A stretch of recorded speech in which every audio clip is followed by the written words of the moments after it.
Hoy voy a leer con ustedes este icono de la cena mística, que recuerda el momento de la última cena, de la institución de la Eucaristía y del sacerdocio cristiano. Ustedes saben que con respecto a los iconos, no se dice ver o contemplar un icono, sino leer un icono, y tampoco se dice pintar un icono, sino escribir un icono. Y es una sutileza, pero es justamente porque el episodio que se relata en la Sagrada Escritura está escrito en estos iconos, pero con colores, con formas, con gestos, y por eso es un idioma de alguna manera que tenemos que conocer para poder leerlo. Pensemos en tiempos en que los hombres eran analfabetos, pero sabían lo que querían decir los símbolos.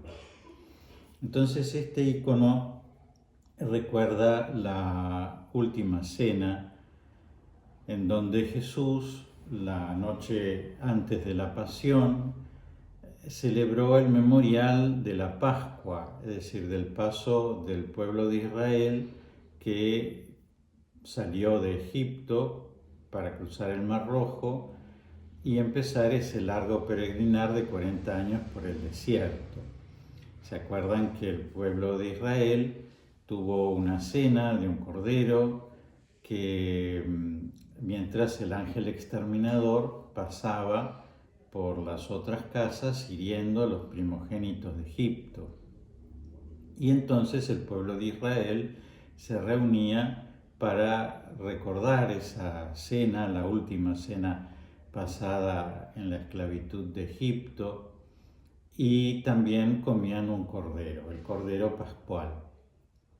Bueno, Jesús, poquito tiempo antes de su pasión, manda a los discípulos que preparen una habitación para esa cena. Y entonces nos cuenta el lugar, ¿no es cierto? Es un lugar interior, a pesar de que por la arquitectura pareciera como un patio, pero en realidad esa es la forma en que se describen los iconos, un lugar interior.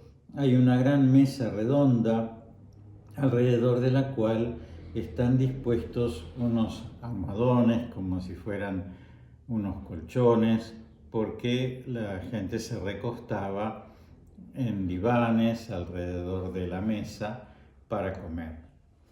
Bueno, esa mesa está presidida por Jesús y alrededor de Jesús están los 12 apóstoles.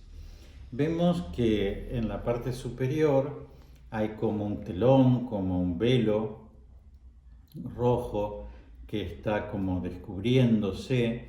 En los iconos, siempre que existe este velo, significa que hay algo que se está revelando, algo que se está mostrando, un misterio que estaba oculto y que a través de estas ventanas, que son los iconos, nosotros podemos llegar a contemplarlo.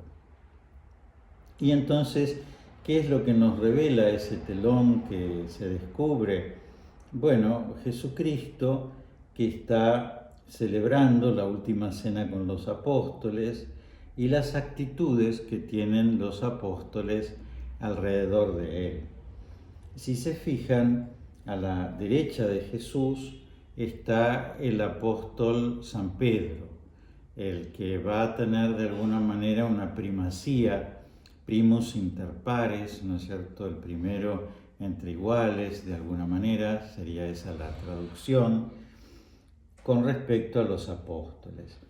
A la izquierda va a estar el apóstol San Juan, que está como inclinándose sobre Jesús, porque recuerdan que en el texto cuenta que él puso la cabeza sobre el pecho de Jesús, y a instancias de Pedro es quien le pregunta, cuando Jesús habla de que uno de sus amigos lo va a traicionar, él es el que le pregunta quién es el que lo va a traicionar.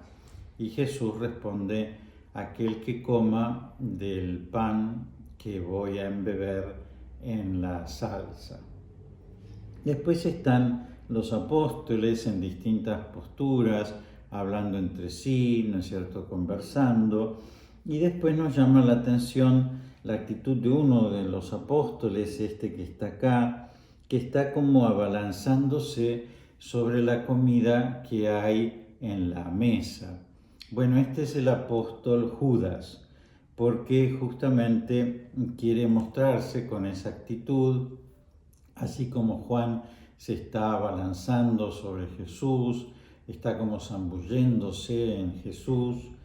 Judas es el que está zambulléndose en la comida material, ¿no es cierto? Porque por su ambición, esta misma noche es que lo va a entregar a Jesús. Entonces, ¿cuál sería la actitud de cada uno de los apóstoles? Bueno, Pedro está de pie al lado de Jesús, no está en perfecta comunión con él, porque se acuerdan que Pedro en ese momento dice: Señor, yo daré mi vida por ti. Se acuerdan que Jesús anuncia que Pedro lo va a negar esa misma noche, antes que cante un gallo, 3 veces. Pero Pedro está muy seguro de sí mismo, por eso, parándose en sus propios pies, responde de esa manera. Juan, entonces, es el hombre que está en perfecta comunión con Jesús, ¿no es cierto? Por eso está zambullido sobre Jesús. Es el hombre de la interioridad, es el hombre que más escucha las palabras que salen del corazón de Jesús que las palabras que salen de la boca de Jesús, y por eso está reclinado sobre su pecho. Los demás apóstoles están dialogando entre sí porque están preguntándose quién va a ser el primero en este reino que viene a instaurar Jesús y que ellos esperan que va a ser inminente. Y Judas es el que está preocupado por las cosas materiales, ¿no es cierto? Por eso zambulléndose en esta mesa del banquete pascual. Bueno, ¿cuál es la moraleja que les digo, además de relatarnos lo que dice la Sagrada Escritura sobre ese banquete? De alguna manera quiere hacernos una reflexión, este icono, es que cuando nosotros veamos este icono en las 12 fiestas, que son 12 iconos de 12 episodios importantes de la vida de Jesús y de la vida de María, este icono, la última cena, va a estar inmediatamente antes que el icono de la crucifixión. Entonces, en el icono de la crucifixión, de todos estos personajes que están acompañando a Jesús, vamos a ver solamente a Juan. ¿Y cuál va a ser la moraleja entonces al tener un icono al lado del otro?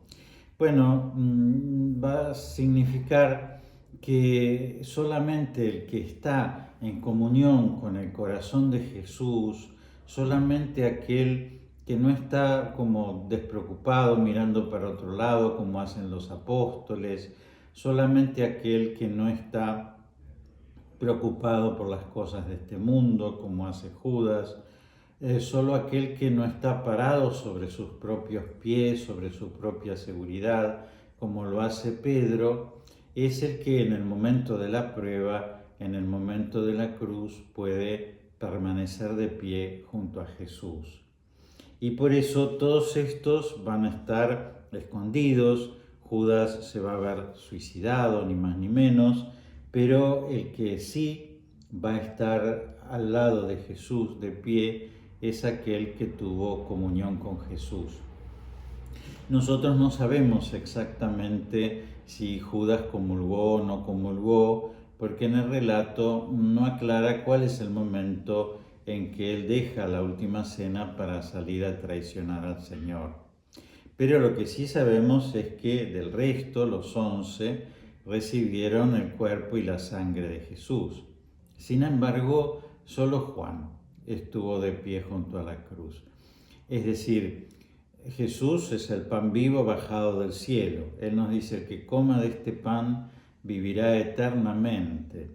Es decir, la Eucaristía es fuente de salud, de bien, de fuerza, que nos permite enfrentar ni más ni menos que la muerte.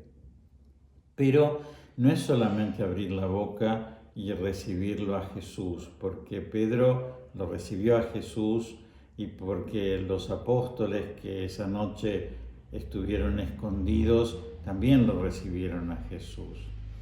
Es solamente lo que nos da el efecto de la Sagrada Eucaristía, el entrar en comunión con el corazón de Jesús. Y por eso el apóstol San Juan va a ser el que nos da la clave de cómo nosotros tenemos que participar de esta cena mística que se reproduce o que de alguna manera se renueva misteriosamente en cada una de nuestras Eucaristías.